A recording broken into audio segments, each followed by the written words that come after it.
저는 개인적으로 성서신학을 전공한 사람인데요. 실천신학적인 요청을 받고 망설였지만 이제 저도 28년을 외국에 서 있다가 한국에 온 한 그리스도인으로서 지금 이 땅을 살아가는 저에게 역사적인 어떤 책임감이 있는지를 확인해보는 그런 시간이 될 것 같아서 공부하면서 한번 정리해봤는데 정말 무엇보다 저에게 너무나 큰 도움이 되었고 이 땅에 살아가는 한 그리스도인으로서 내가 어떻게 한국 교회와 한국의 젊은이들을 섬겨야 될지에 대한 그런 좋은 답을 얻는 그런 결과를 가져와서 오늘 그 부분을 여러분들과 함께 나누려고 합니다. 인구 절벽 모르시는 분들은 없죠. 그동안 한국에서 또 여러 뉴스를 통해서도 우리가 다 알고 있는 사실인데 중요한 것은 이 부분을 우리가 한번 통합적인 눈으로 큰 그림으로 확인해 보는 것은 굉장히 필요하고 큰 그림으로 이것이 무엇을 이야기하는지를 어떤 문제인지를 안다면 우리가 어떤 실천을 구체적으로 할 수 있을지 그 답을 또한 얻을 수 있을 것 같습니다. 좀 부족하지만 제가 오늘 적은 것들 그런 데 대한 여러분의 이해를 도왔으면 너무 좋겠습니다. 2023년 12월에 통계청에서요 이런 발표를 했는데요. 2024년 올해 우리 한국은 5,175만 명 인구가 절정을 찍습니다. 그럼 2050년 25년 후에는요 4천만 명대로 이것이 내려가고요 2072년에는요 3,600만 명대로 내려가게 됩니다. 사실은 이 통계청의 이 미래 전망도요 많은 전문가들은 굉장히 장밋빛 전망이라고 이야기를 하네요. 우리가 너무 잘 알다시피 올해 출산율은요 0.68%를 찍었습니다. 이 출산율은 내년에 0.65까지 내려갈 거라고 통계청이 전망하고 있고요. 이러한 사실은 우리 현재 이 인구를 유지하기 위한 마지노선이 2.1명인 것을 저희가 너무 잘 알고 있기 때문에 결국 분명한 사실은 뭐냐면 한국의 인구는 분명히 줄어든다는 사실입니다. 거기에 덧붙여서 한 가지 또 안타까운 사실은 하루에 35명씩 자살을 하고 있다는 것이고요. 그 인원이 1년에 15,000명이나 된다는 안타까운 사실 또한 저희들이 알고 있어야 될 것 같습니다.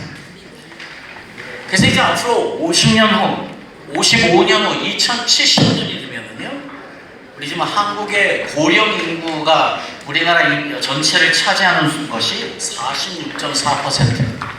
앞으로 이제 55년 후에는 우리나라 인구의 반절은 나이 드신 분이라는 이런 사실도 우리가 피해갈 수 없는 사실인 것 같습니다. 자, 그러면 무엇이 문제일까요? 무엇이 문제일까? 우리가 부분적으로 알고 있는 것을 좀 부족하지만 전체적이고 통합적인 눈으로 좀 설명을 드리려고 하는데 먼저는 현실적인 접근, 현실적인 문제를 저희가 좀 확인해 봐야 될 것 같습니다. 저는 그래서 여러분에게 세 가지를 말씀드리고 싶은데 이 세 가지는 그 중에 주요한 문제들이고요. 사실 더 많은 것들을 다룰 수 있지만 첫 번째 문제는요. 뭐니 해도 머니인 것이죠. 결국 돈이 문제인 것이죠.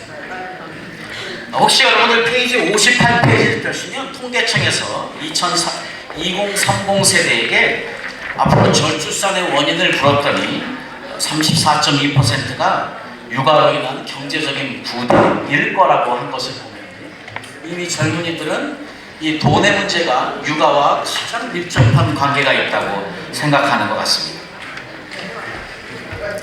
자, 그런 의미에서 저희들은 그 헝가리와 독일의 예를 생각해 봐야 되겠습니다. 헝가리와 독일이 OECD 국가 중에서 가장 낮은 초저출산 국가에 있었었는데 국내 총 생산의 한 3%를 이제 가족을 세우고 가족을 돕는 일에 사용하기 시작하면서부터 드디어 헝가리와 독일이 OECD의 평균 출산율을 넘어가게 되었다는 사실은 저희들에게 역시 돈은 통한다 하는 사실입니다.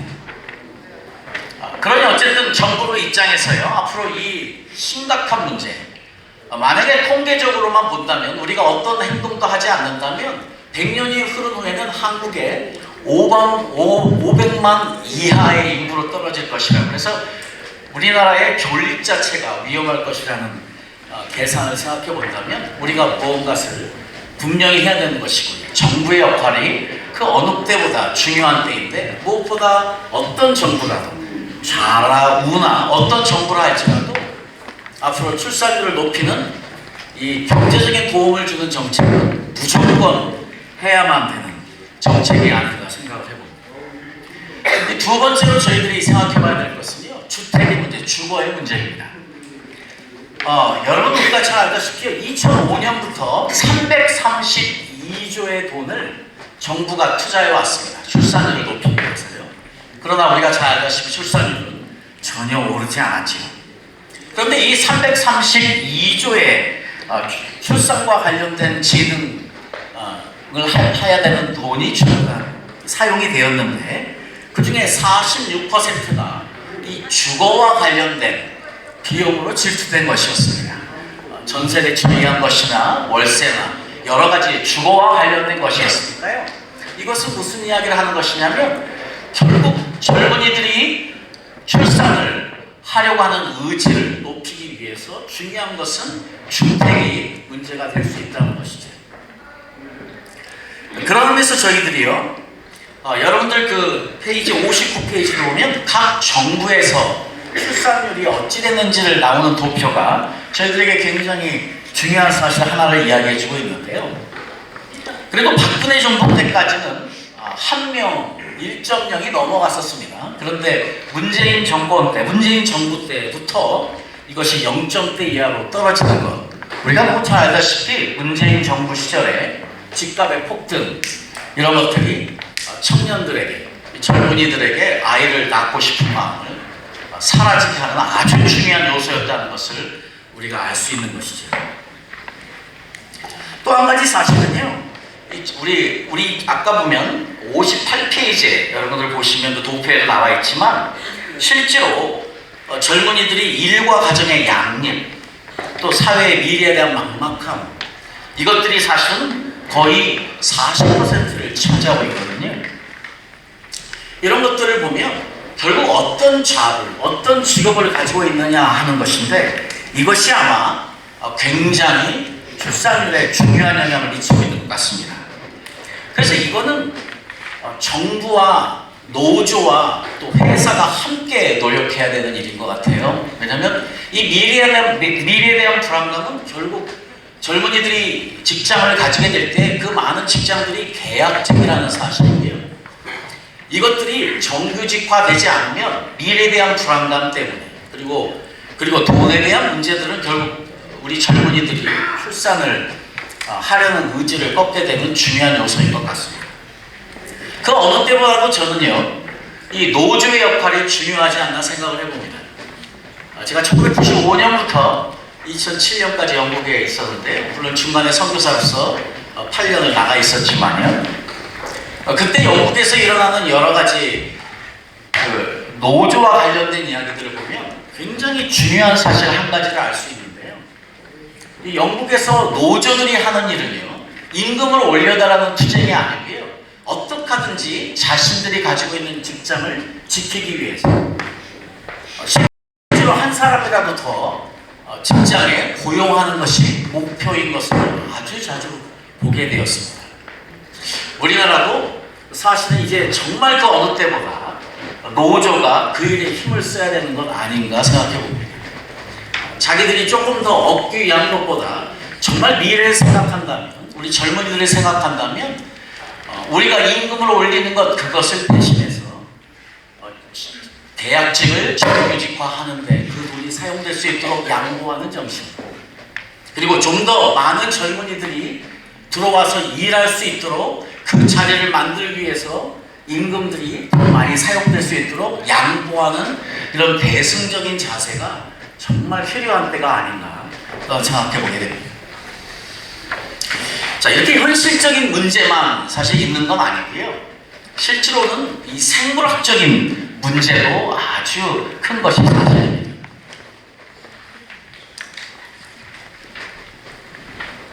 무엇보다도 식습관의 문제인데요, 이 하버드 메디컬 스쿨에서 30여 년간 이것을 연구하고 발표하는 것이 있는데요. 그래서 어떤 발표냐면요. 결국 나쁜 지방제, 정제된 탄수화물, 붉은색 육류 등이 불임을 초래한다는 연구 결과가 이미 나와 있는 거예요. 실제로 이것을 생각하면 우리 젊은이들이 그리고 우리 아이들이 먹는 식생활 문화가 어떤지를 우리가 본다면 정말 경악하지 않을 수 없습니다. 특별히 이제 저희들은 많은 밀가루 음식을 먹을 수밖에 없는 특히 젊은이들이요. 그 과자들, 빵 종류들, 뭐 케이크들, 그 많은 것들이 결국은 정제되어진. 그런데 우리나라에 수입되는 밀가루는 전부 다 방부제와 함께 오는 밀가루라는 것입니다. 제가 영국에서 소화가 안 돼서 GP를 찾아가면요, GP들이 주로 하는 이야기가 있습니다. 물론 약도 처방해 주지만 소화가 안 된다 그러면 첫 번째로 하는 이야기가 토스트만 구워 드세요. 빵을 먹으라는 것입니다. 우리에게 있어서 우리나라 사람들에게 빵은 소화가 안 되는 음식인데 영국 사람에게는 주식인 빵이 소화가 잘 되는 음식인 이유가 밀이 그 나라에서 나기 때문입니다. 그러니까 지금 방부제가 가득 차 있는 그 밀가루, 그 정제된 탄수화물을 먹고 자란 우리의 젊은이들이 불임을 향해 가고 있는 것은 너무나 당연한 사실인 것 같습니다. 우리가 알고 있는 그 많은 음료수들, 그 많은 과도한 당분에 노출되어진 음식을 먹고 자라는 우리 젊은이들은요, 결국은 죽음을 향해서 가고 있습니다. 재생산되지 않는 길로 향하고 있는 것이지. 거기에 우리가 이제 나중에 좀 한 번 더 생각해 보겠지만 극심한 경쟁 사회, 경쟁 논리를 가지고 살아온 사람들에게는 이 동물적인 본능이 작용하게 되어 있는데 경쟁이 심해지면 우리는 인간은 본능적으로 동물도 마찬가지고요. 자손 번식을 하지 않는답니다. 자기가 사는 것이 우선이기 때문인 것이죠. 사실 이 동물적인 본능이 나오는 것 이것 역시 굉장히 중요한 것일 수 있습니다. 그리고 또 한 가지 저희가 생각해 봐야 될 것은 바로 요즘 결혼들이 너무 늦고 있다는 사실입니다. 이 슬픈 이야기인데요. 지금 이제 유일하게 젊은이들 중에서 출산율이 높은 연령대가 35세에서 39세 사이의 연령이에요. 결혼을 너무 늦게 하고 애를 가지려고 하는데 그나마 이제 그 연령들이 애를 낳아주는데 그런데 많은 젊은이들이 임신하는데 어려움을 겪고 있는 사실을 제 자식을 통해서도 그렇고 제 주위의 많은 분들의 자식들의 이야기를 들으면서 우리가 알고 있습니다. 제 자식이 어제 얘기도 그러더라고요. 아빠, 가서 그 인공수정을 하려면 300만 원이 드는데 국가에서 지원해 주는 것은 100만 원밖에 되지 않아요. 그리고 한 번 갈 때마다 테스팅을 하고 진찰을 받는 비용이 40만 원이에요.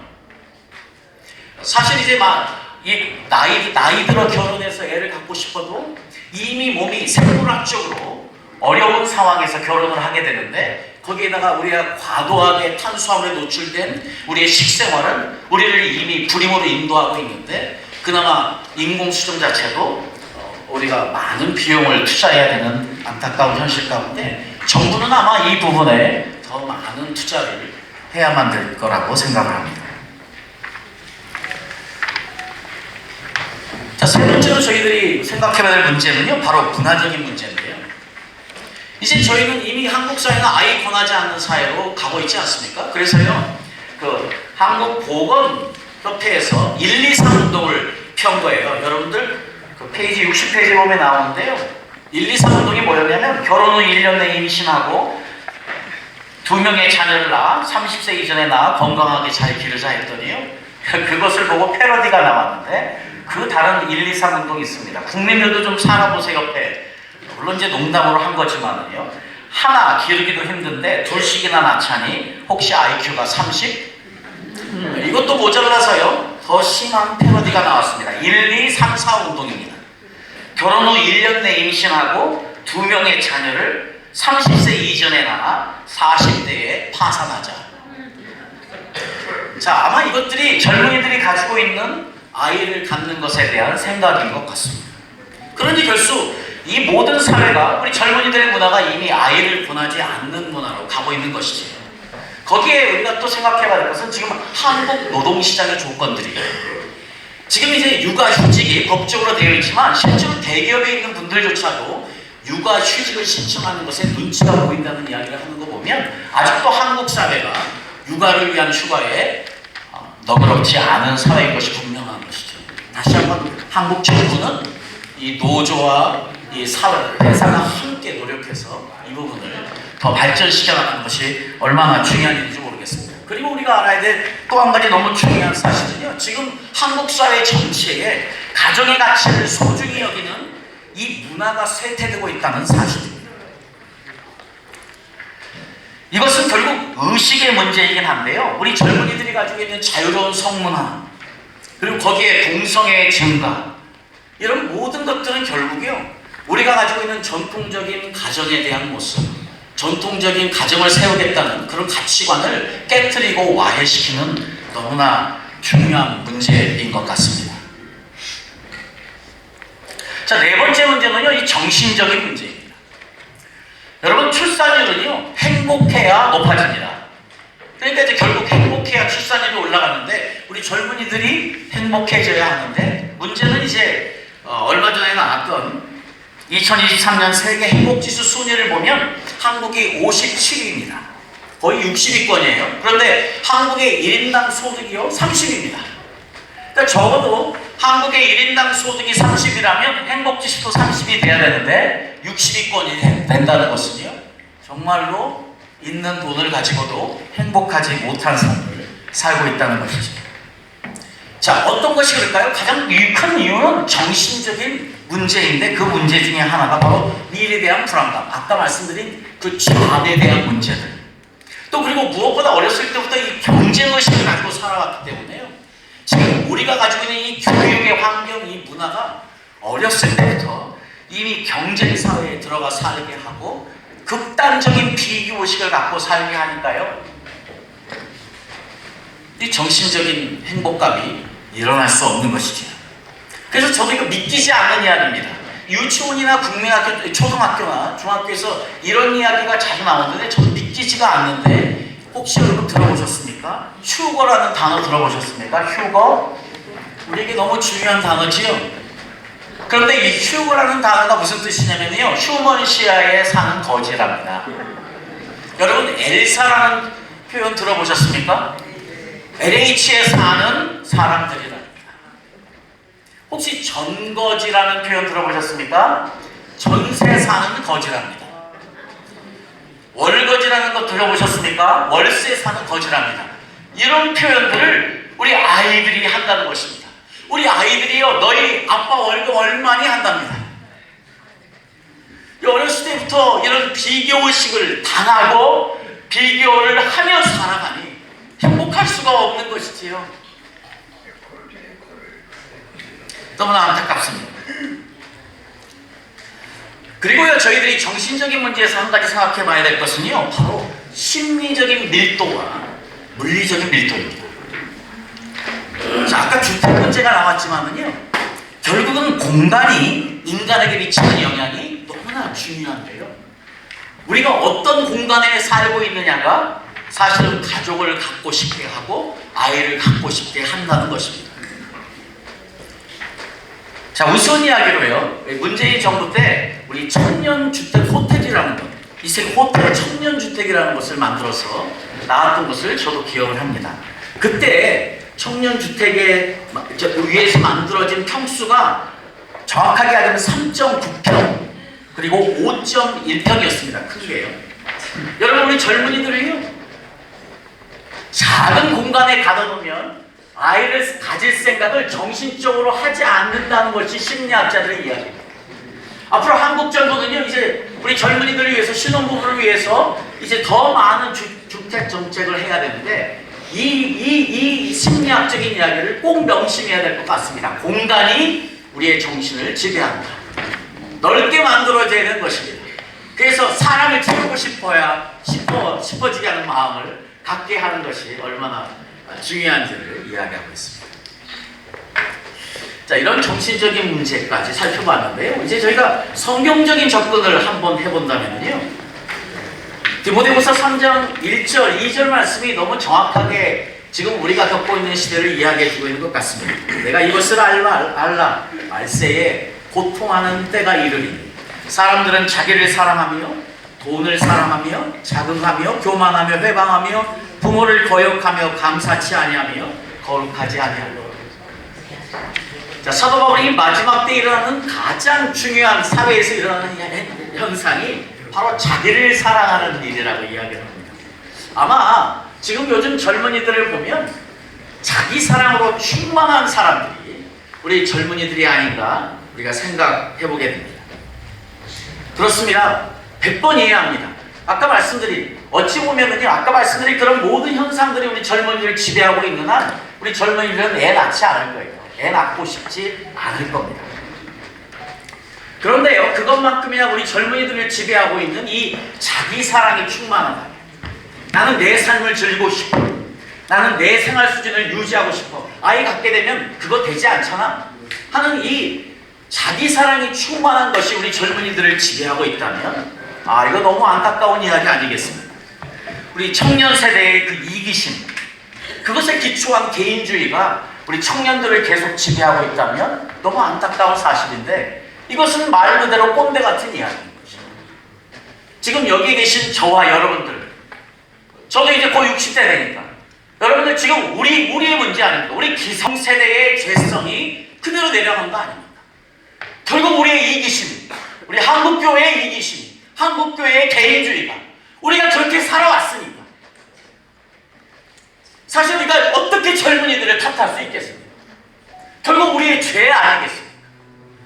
자, 우리가 그렇다면요, 이런 문제들을 안고 이 문제들을 해결하기 위해 정부를 바라보겠습니까? 이제 우리는 교회로서 우리의 역할을 생각해 봐야만 되는데 무엇보다도 아마 첫 번째 이야기가 회개의 기도부터 시작해야 되지 않겠습니까?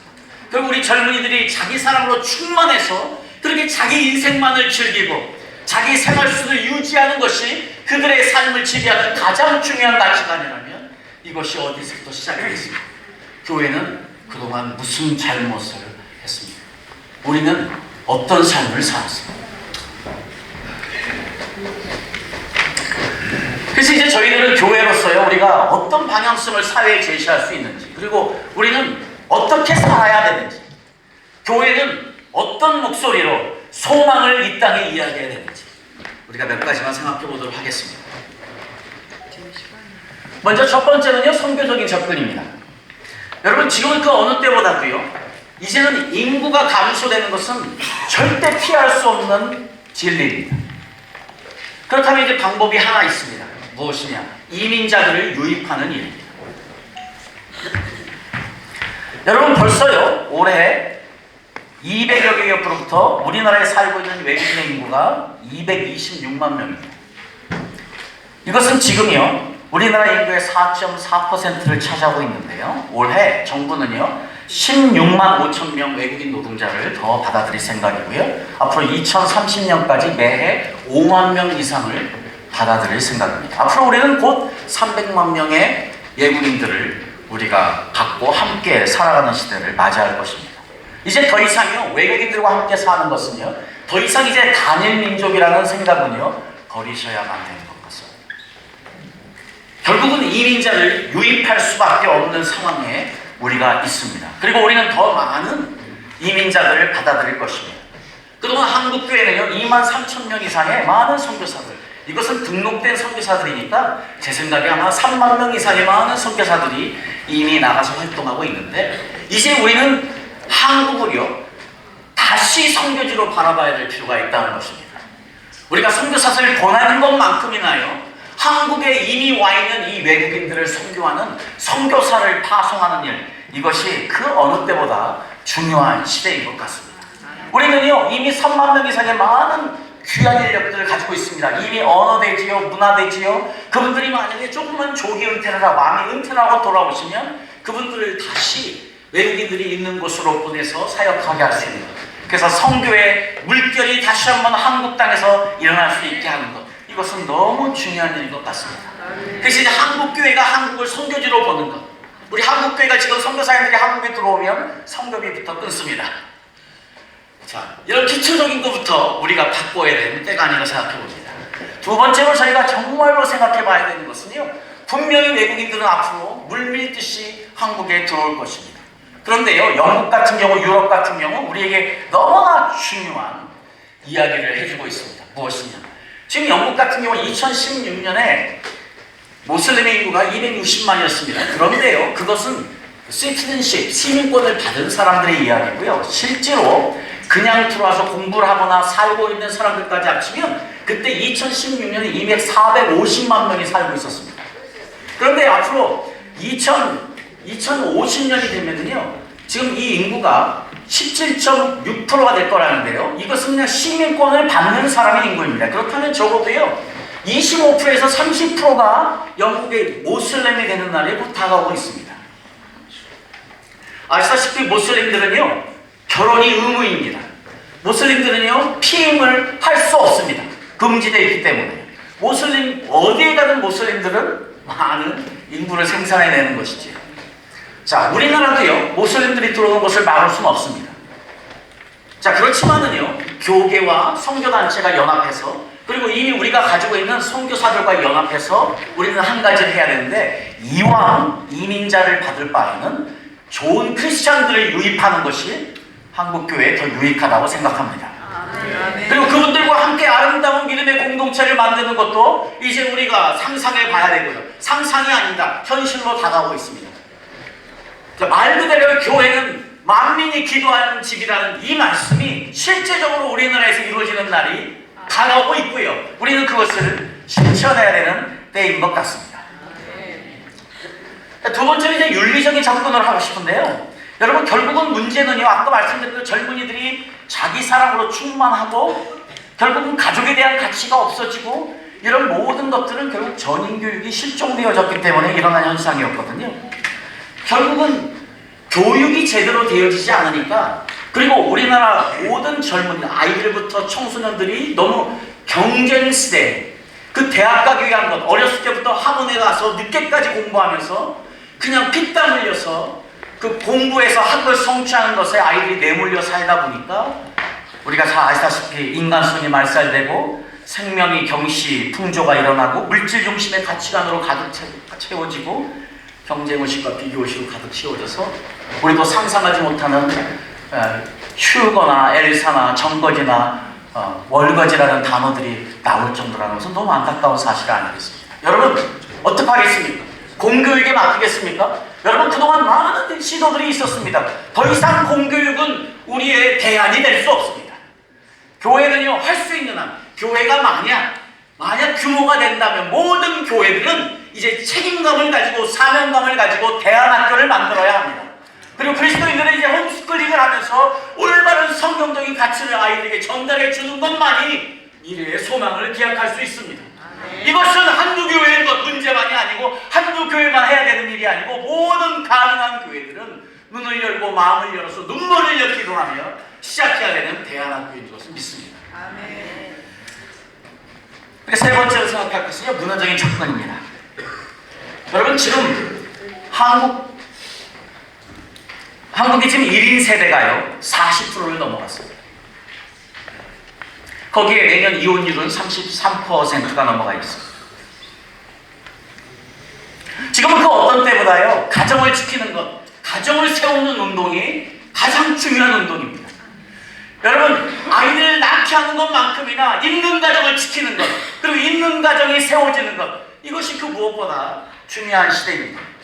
자, 그동안 한국교회가 동성애 운동에 앞장서서 그동안 그 역할들을 사회에 했다면 이 동성애 운동이 저는 이제 가정 지키기 운동, 그리고 가정 세우기 운동으로 승화될 수 있다면 더 국민의 공감을 얻을 수 있지 않을까 생각을 해봅니다. 그리고 무엇보다 그것이 필요한 때이고요. 그렇기 때문에 저희들은요, 지금 문화가, 대중문화가 어떻게 흘러가고 있는지를 보는 것이 너무 중요한데, 이제 교계와 단체들은 힘을 합해서 대중문화와 싸워야 합니다. 한 가지 예만 들면, MBC에 나오는 나 혼자 산다라는 프로그램이 있습니다. 저는 이분 PD와 아무 상관이 없습니다. 그러나 이 MBC에 나 혼자 산다는 프로그램에 보니까요, 혼자 살며 술만 마시는 장면을 너무 많이 보내는 거예요. 결국 이것은 가정을 파괴하고 훼손하는 너무나 나쁜 방송입니다. 이거 이야기해야 되는 거예요. 항의해야 되는 거예요. 이런 프로그램이 한두 개가 아닙니다. 우리는 이제 대중문화와의 싸움을 해야만 됩니다. 우리 젊은이들 죽음으로 몰아가는 그 싸움을 해야만 되는 데 있습니다. 거기에 무엇보다 치기가 필요한 것은 교회가 이제 육아 돕기 교회 문화를 형성하는 것입니다. 앞으로 이제 교회는요, 어떤 교회에 소문이 나야 되냐면, 교회 가면 애들 돌봐주더라, 교회 가면 애 낳고 교회 가면 교회가 다 책임져 주더라 하는 이야기까지 들어야만 합니다. 여러분, 지금 저희들 얼마 남았습니까? 지금 한국교회 대부분이 다 50대 이상 아닙니까? 앞으로 지금 중장년들은요, 우리의 모든 에너지를 다음 세대를 세우는 일에 써야 되는데, 그 중에서도 우리 젊은이들이 애를 낳으면 그것을 함께 돌보는 일을 꼭 해야만 합니다. 시간이 갔는데 죄송하지만 좀 몇 분만 더 쓰겠습니다. 여러분, 영국에 갔더니 이런 일들이 있더라고요. 저는 처음에 깜짝 놀랐습니다. 영국에서 이제 식사 초대를 받아서 가보니까요, 6시 반에 갔는데 아이들이 잠옷을 입고 나와서 헬로 하고 인사하고 자기 방에 들어가는 거예요.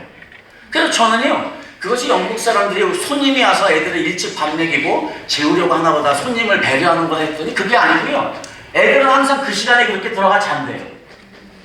그 이유가 뭐냐면, 결국은 아이들을 일찍 침대에 보내서 재운 다음에 부부 둘이 시간을 갖기 위한 것입니다. 저는 처음에 한국적인 관심으로 너무 이상했어요. 너무 이기적이라고 생각했어요. 그런데 오늘 한국을 보니까 아니에요. 그게 너무 아름다운 일이에요. 결국 부부가 살아야 가족이 사는데요. 그래서 교회들이 무슨 일을 해줘야 되냐면요, 지금 영국의 부모들은 무슨 일을 하냐면, 야, 내가 애 볼 테니까 너희 가서 식사하고 하. 그래서 멋있는 레스토랑에 가서 부부가 함께 식사할 수 있도록 식사 그거를 끊어가지고 돈을 주면서 그런 일들을 참 많이 합니다. 아마 지금 아주 기초적인 이런 일부터 한국교회가 시작을 하면서요, 지금 앞으로 한국교회 5명의 어른이 1명의 젊은이를 돌봐야 되는 때가 왔습니다. 벌써 이제 젊은이는 너무 없지 않습니까? 그러면 5호 담당자 북한입니까? 그렇지 않습니다.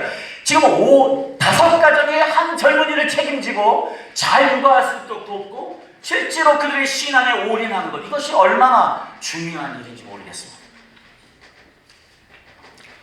이런 육아운동, 이런 육아돕기 교회 문화가 꼭 형성되어야만 될 것 같습니다. 시간이 지났지만 마지막은 해야 되겠습니다. 마지막 목회적 접근입니다. 여러분, 결국은 우리가 다시 본질로 돌아가지 않은 이상 어떤 변화도 일어나지 않는 것 아닙니까? 그렇다면 교회 본질은 뭡니까? 교회는 예수 공동체는 성령 공동체 아닙니까? 성령은 살리는 영입니다. 그러면 교회가 할 수 있는 일, 지금 무엇보다 가장 중요한 것은요, 재생산을 해야 되기 위해서는 교회가 생명 목회, 생명 공동체가 돼야 되는 것이죠. 그러면 성령 충만한 교회가 돼야 되고요, 성령 충만한 목회자들이 먼저 돼야 되겠고요, 그리고 성령 충만한 성도들이 된다면 성령 충만한 청년들이 만들어지면, 여러분, 자연적으로 성령은 살리는 영이고 세우는 영이기 때문에요, 재생산은 일어나게 되어 있는 것입니다. 여러분, 교회가 청년들을 세우지 못하고 교회가 재생산을 하지 않으면 그 교회는 이미 죽어가고 있는 교회라는 것입니다. 어쨌든 교회가 다시 성령 충만한 성령운동과 기도운동이 일어나는 것만이 생명을 재생산해내는 줄 믿습니다. 그리고 우리가 꼭 알아야 될 것은요, 생명의 음식입니다. 여러분, 지금 아까 제가 잠깐 말씀드렸잖아요. 이미 밀가루, 방부제와 잔뜩 섞인 밀가루. 여러분, 제가 한국에 온 지 지금 2년 반 됐는데 놀라는 것 중에 하나가요, 바로 무엇이냐면 우유입니다. 우유. 영국에서의 우유가요, 유효기간 지나면, 하루 이틀 지나면 상해서 못 먹습니다. 한국에 와서 우유는요, 한 달을 넣어놔도요, 한 달을 넣어도 아무렇지 않습니다. 저는 우유 회사에게 꼭 묻고 싶습니다. 도대체 무엇을 쳐넣었길래, 어떤 신비한 생명이 들어있길래 이게 유효기간이 지나 한 달까지도 냉장고에서 아무 일이 없냐는 것입니다. 여러분, 지금 우리는요, 수많은 케미칼들, 화학들을 먹고 있습니다. 그래서 어떤 분이 이야기를, 우리가 평생 먹는 화학물질의 양이 25kg랍니다. 자, 이제 교회는요, 더 이상 우리 아이들에게 과자나 이런 간식 주면 안 됩니다. 이제요 생명을 전하는 것, 우리 감자 주고요, 고구마 주고요, 옥수수 주고요, 과일 주고요. 아이들의 입맛부터 바꿔야 되는 것이요, 아이들을 살리는 길임을 믿습니다. 죄송하지만 1분만 더 쓰겠습니다. 사람이 다릅니다. 아까 말씀드린 대로요, 이제 한국교회, 저희 기성세대는요, 젊은이들, 청소년들, 우리 어린이들 위해서 목숨을 걸어야 합니다. 우리가 지금 모든 것을 다 청년과 젊은이와 다음 세대를 위해서 쏟아붓지 않으면 내일은 없습니다. 이제 우리는 한 명 한 명에게 정말로 목숨을 다해서 그들을 살피고 돌보는 일, 한 사람에게 올인하는 사역, 이제 해야만 될 줄 믿습니다. 여러분, 얼마 남지 않았습니다. 여러분, 우리 죽기 전에 우리 다음 세대에 위해서 목숨 걸고 기도하고 눈물 흘려 기도해서 우리가 정말 우리 다음 세대, 우리 자녀들을 사랑한다면 해야만 합니다. 고맙습니다.